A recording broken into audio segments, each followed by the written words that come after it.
அப்படியா? அல்லாவை மறக்காமல் தொழுது ஓதி நோன்பு பிடித்து வருபவருக்கு சோதனை வருவது எதனால்?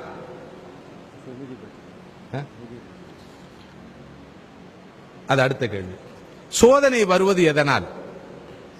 வாழ்க்கையின் யதார்த்தத்தை தெளிவாக புரிந்து கொள்ள வேண்டும். அல்லாஹ் சொல்கிறான், அல்லதி ஹலக்கல் மௌத்த வல் ஹயாத்த லியபுலுவக்கும் ஐயுக்கும் அஹ்சனு அமலா. உங்களில் யார் நல்ல காரியம் சிறந்த அமல் செய்கிறார் என்பதை சோதித்து பார்ப்பதற்காகவே அல்லாஹ் ஹயாத்தையும் மௌத்தையும் வாழ்க்கையும் மரணத்தையும் படைத்திருக்கிறான். உலக வாழ்க்கை என்பது ஒரு சோதனை களம்.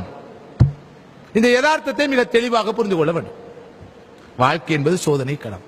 அல்லாஹ் மற்றொரு இடத்துல சொல்றான், வநபுலுக்கும் பில் கைரி வஷ்ஷர்ரி ஃபித்னா வஇலைனா துர்ஜாவுன்.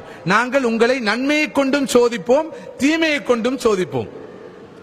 இங்கு ரொம்ப சுவாரஸ்யமான விஷயம் என்னவென்றால், பலர் சோதனை என்றால் என்ன நினைக்கிறார்கள்?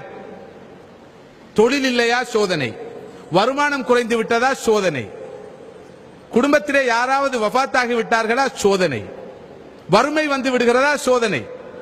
அது மாத்திரமல்ல சோதனை, வருமானம் ஒரு சோதனை, காசு பணம் ஒரு சோதனை, பணம் பட்டம் ஒரு சோதனை, அறிவு ஞானம் ஒரு சோதனை, வாழ்க்கையே சோதனை தான். எனவேதான் அல்லாஹ் சொல்கிறான், நன்மையை கொண்டும் சோதிப்போம், தீமையை கொண்டும் சோதிப்போம். இலங்கையில் இருந்தோம், அல்லாஹ் சோதித்தான். சிங்கப்பூரில் நல்ல ஒரு தொழிலை தந்து அல்லாஹ் சோதனையை நீக்கிவிட்டான். இல்லை, இலங்கையில் இருக்கிற போது அல்லாஹ் பொருளாதார நெருக்கடியை வைத்து சோதித்தான். சிங்கப்பூருக்கு என்னை வரவழைத்து அல்லாஹ் காசு பணத்தை தந்து சோதிக்கிறான். எனக்கு ஒரு நண்பர் இருக்கிறார் இலங்கையிலே, மிகப்பெரிய ஒரு பணக்காரர் மாத்திரமல்ல, தனது சொந்த செலவிலே அவர் 800 விதவைகளுக்கு மாதா மாதம் கடந்த 15 வருடங்களுக்கு மேலாக மாதா மாதம் பணம் கொடுக்கிறார். அவர் சொன்ன ஒரு செய்தியை உங்களோடு பகிர்ந்து கொள்ள விரும்புகிறேன். அவர் சொன்னார், ஒரு காலத்தில் அல்லாஹ் என்னை வறுமையை கொண்டு, பசியை கொண்டு, பட்டினியை கொண்டு சோதித்தான். என்னுடைய ஒரு சகோதரி பசியின் காரணமாக மரணம் அடைந்தார்.